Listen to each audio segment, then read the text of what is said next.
A proceder al sorteo del maravilloso cuadro de nuestro presidente, ya no en funciones, sino ya oficial, Alex Castro. Ese cuadro que ha tenido muchísimo éxito. Se han vendido muchísimas papeletas, hemos superado las expectativas. No hemos sacado todos los talonarios, pero bueno, tampoco pasa nada. Y bueno, el horario habíamos pensado que el año que viene será otro horario un poquito más tardío para que haya más concurrencia, pero bueno, la cosa ha ido muy bien, estamos contentísimos de la participación. Gracias, supongo que todos los que se han participado y el que no ya puede pasar, todavía está a tiempo. Y bueno, nada, que haya suerte y al que le toque que lo disfrute. Sí. Solo es saber que haya tocado que esté aquí. Si seáis uno de vosotros que habéis tenido ya también el mérito de venir hasta aquí. Sí, sí, también. Vale. Seguirnos la corriente porque seguiremos haciendo más sorteos en el futuro. Bueno.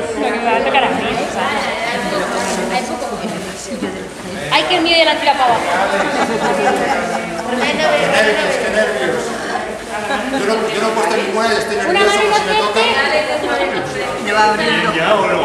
Cuando tengas uno en la mano, es una foto, ¿eh? No, remena.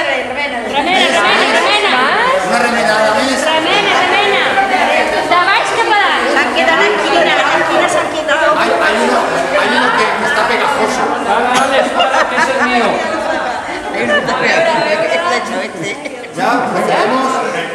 Cuando tengas el papel en la mano es así para que tengas una foto.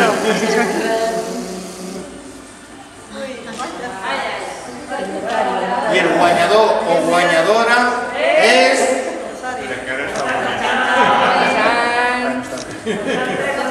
¡Oh! ¿Alguien conoce qué? Señorita María Teresa, ¿puede subir al estrado?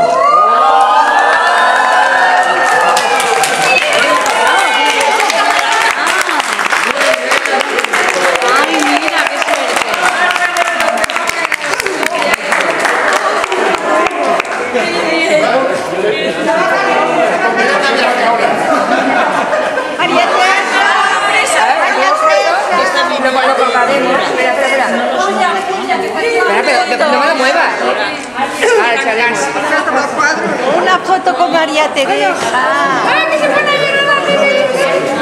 Alex, ponte ahí.